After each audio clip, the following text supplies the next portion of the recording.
Bonjour à tous. On commence cette revue de presse avec la belle victoire des Bleus hier soir contre la Corée du Sud en ouverture de cette Coupe du Monde. Une rencontre qui a vite tourné à la correction. En effet, il n'y a pas vraiment eu de match entre les deux équipes, les Françaises menaient déjà 3-0 à la mi-temps et ont tranquillement déroulé en seconde. Elles commencent donc la compétition sur de très bons rails et font la une de l'équipe ce samedi. Ensemble, s'amuse le quotidien. Le Parisien aussi fait dans le jeu de mots en parlant de label bleu. C'était des bleus comme on aime pour le Courrier Picard. Et pour la Nouvelle République, elle démarre le mondial en fanfare. On part maintenant en Espagne où Frenkie de Jong n'a pas encore joué de match en Liga, mais il fait déjà les gros titres. De Jong demande à être titulaire d'après Sport.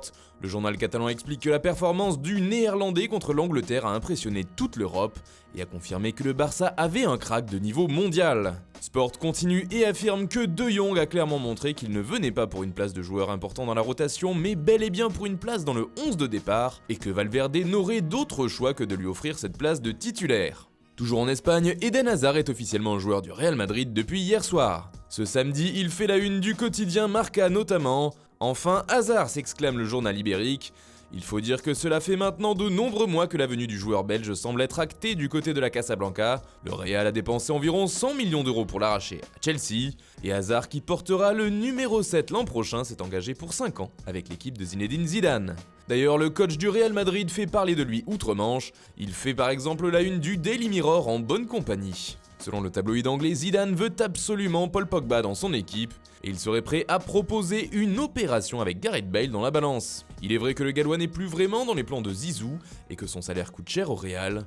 Un tel échange serait donc un très bon coup, même s'il faut ajouter quelques millions d'euros dans la transaction.